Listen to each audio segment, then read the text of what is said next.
In the heart of a forgotten forest, far from any road or path, stood an abandoned asylum, known as the Asylum of Whispers. Few dared to approach it, and those who did claimed to hear strange murmurs that seemed to come from the shadows.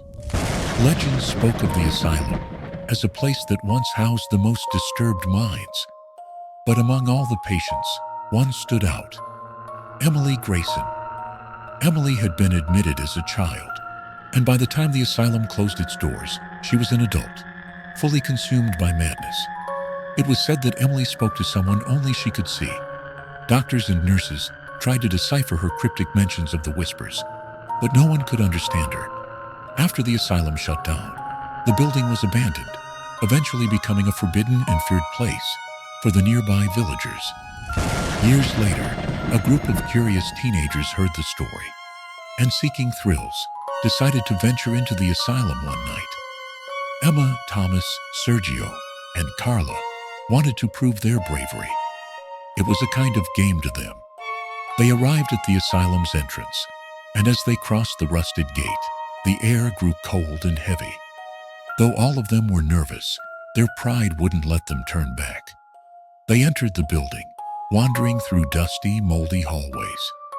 The walls were cracked and covered in graffiti, but beneath it all, a strange echo seemed to respond to their footsteps. At first they thought their minds were playing tricks on them, but as they moved deeper inside, the whispers became clearer.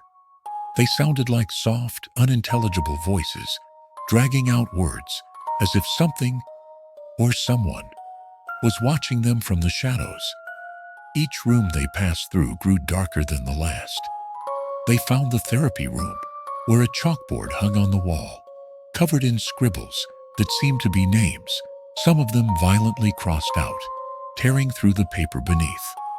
On one of the desks, they discovered an old photograph of a small, pale girl with dark, piercing eyes.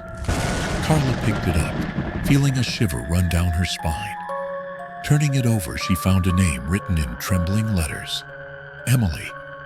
Emma suggested they leave, but the others weren't ready to go yet. They wanted to find the heart of the asylum, the basement, where, according to the stories, Emily had spent her final days. So they pressed on, descending a dark, steep staircase that creaked under their weight. As they neared the basement, the whispers grew louder and more coherent. They heard words like "wait," "don't leave," and "help." When they reached the basement, the door creaked open. The room was pitch black, save for a small beam of light filtering through a broken window. Suddenly, Carla realized the photograph she had pocketed was wet. She pulled it out and saw red marks on it, like fingerprints. Terrified, she wanted to leave, but the others, intrigued, convinced her to keep going. They moved deeper into the basement and found a diary lying on the floor. It was Emily's diary, its pages filled with scribbles and disturbing drawings. Faceless figures, eyes watching from the darkness, and words repeated over and over. "I am not alone. The whispers are real." Thomas, who was reading aloud, dropped the diary when their flashlights began to flicker. A strange noise, like nails scratching against the walls, echoed through the room. They froze in terror. Then, an ethereal figure began to materialize before them. It was Emily, or what was left of her. Her face was cloaked in shadows, but her eyes glowed with an unnatural intensity. In a deep, distorted voice, she said, "Why have you come? They won't let me go."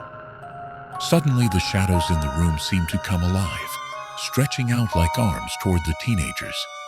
In a frenzy of panic, they tried to run for the stairs, but the door slammed shut, and chilling laughter echoed in the basement. One by one, they felt an invisible force holding them back, extinguishing their flashlights and leaving them at the mercy of the whispers.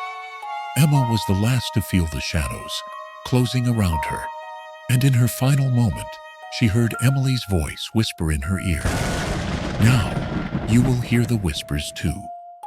The next morning, the asylum remained silent, but in the basement, 4 flashlights were found lying on the floor, alongside a photograph of a young girl, now with new faces added, as if Emily's story had claimed new victims. From that day on, no one dared approach the Asylum of Whispers again. Those who passed near it swore they could hear voices and laughter coming from the basement, and some even claimed to see shadows moving in the windows, as if the teenagers were still trapped inside, listening to the whispers for eternity.